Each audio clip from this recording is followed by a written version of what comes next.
Hey everybody, posting a video of the trailer that I will have for sale.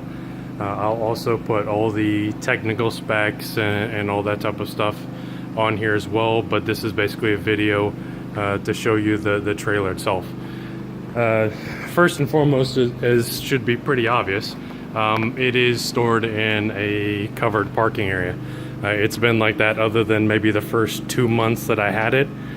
So it's stored inside, out of the elements, other than the downpour that we just had here recently. There's a little bit of standing water in here, but the point is that the roof and everything doesn't have a bunch of standing water. It's not out in the elements. It's not getting faded. Everything there is in pretty good shape. So let's do a real quick walkthrough around it. So this is made by Freedom Trailers out of Georgia. And it's actually quote-unquote distributed by South Georgia Cargo Sales. They actually just coordinate the pickup and the ordering process. So I actually custom ordered this trailer exactly the way I wanted it. So there's a number of unique things on here. First thing is obviously that the door is not on the side as it would normally be. I moved it up to the front. So with the door in the front, you don't lose, that 2 to 3 feet on the side, and you can actually use it for other things. So we'll get into that in a minute, but it is a V-nose. It's a 12-foot long with 2 additional feet on the V. It's a 7-foot tall internally, so that's typically a full foot taller, at minimum at least a half a foot taller than almost other trailers. And it's a 7-foot wide unit. It is a dual axle. So on the outside, as I said, you've got the V-nose, you've got your door right there. It does have a almost full length all the way up to the edge here canopy that pops down. You've got external outlets right here. On this side, this is something else that typically you actually have to order something special on a cargo trailer. This is set up properly for an actual RV location already. So this has got your typical NEMA 530L, which is a 30 amp locking 110 outlet. So that allows you to hook it up to pretty much almost any typical generator out there. So including RV plugs and all those types of things.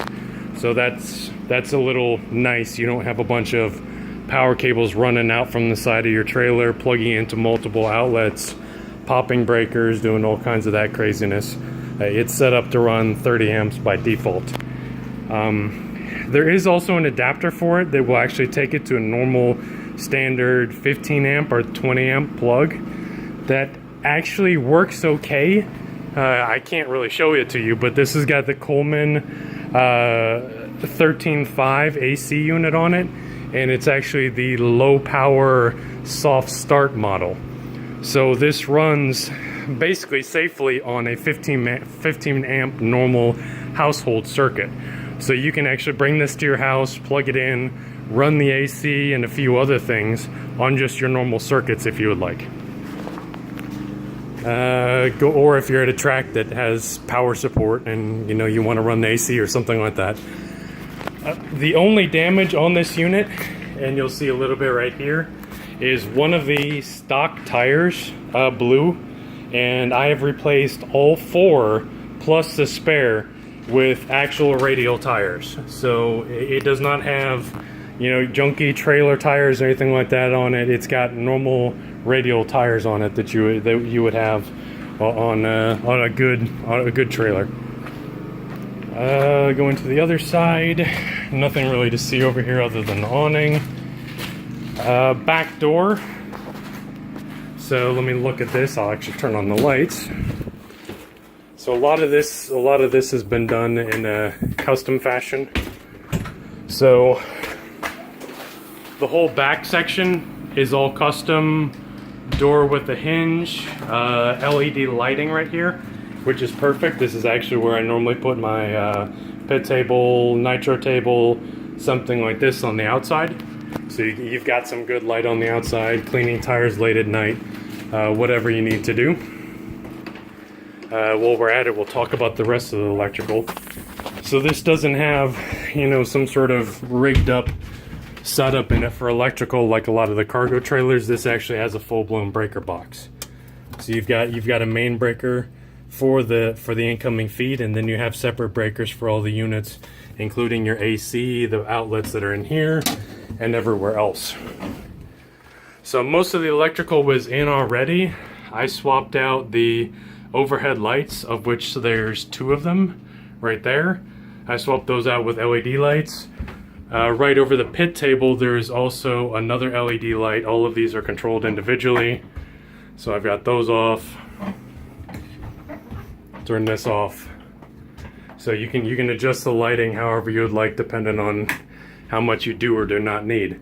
As well, there's outlets along the table, right there, right there, right there, and these are actually USB charging outlets as well. So you've got a little bit of that. You also have some outlets on the wall. This is the, I guess, cooking section, for lack of better terms.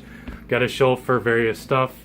You have some outlets down here, outside of the panel, and you've got a refrigerator that's got a freezer as well in it.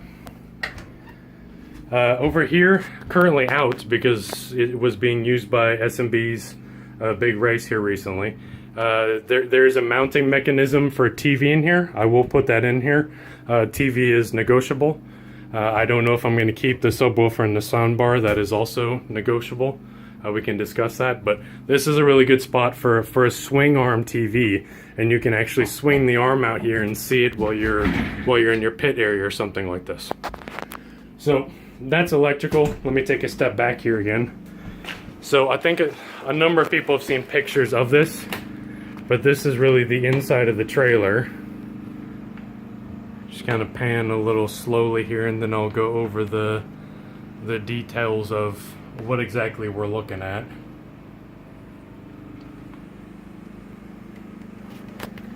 So looking at this, basically I looked at everybody's solutions and came up with my own different and hopefully better way to do a lot of this. So this is based on the normal fishing tackle boxes. So you can pop all these in here. These are tires. These are perfect spots for Ziploc gallon bags. So you can go 4 stacks high and 4 stacks wide through all of this. And those all tie in there. There's also a net to hold them in place. And there's actually rope then to go crisscross through this entire unit, and then also down through there and back up again. So basically all of this is held in place in about a minute's worth of work, so nothing actually falls. So here's a bigger storage area. It's set up basically for truggy tires, but I also put 2 radio boxes in here, anything like that. This stuff is really pretty solid to the wall. So I used good connectors on it. The plywood in here is really thick. It's in pretty good shape, and again, you've got ropes to handle that. This is a IKEA bed. It's basically ignore the dirty stuff on it. It's basically an IKEA bed that's the size of a twin mattress, and then it will actually break down and fold down into a normal twin size bed. So even me at 6'4", I can sleep in here comfortably. So you just slide that out. Another thing that you can actually do is there is enough room for another person to sleep here. My kids normally sleep here. This is a reinforcement for the table. You can pop that out and you've got another sleeping spot there, as long as somebody likes to pull up a floor. So continuing around, plenty of storage, oak cabinets in here for storing stuff. I typically put food and stuff over here. You've got room on top of a lot of this stuff to put additional boxes. Again, 7 foot. So you've got substantially more storage up above for decent height people, or if you want to use, ladders, or, if you're a Morton, you're kind of out of luck. But again, more storage. This is my tires and other things here. These are for holding the car. So I came up with a different mounting mechanism. I don't like to stress the arms and pins and all that type of stuff. So the cars actually sit with their bottoms this way, and then this attaches to the shock towers. So that way you can actually have the vehicle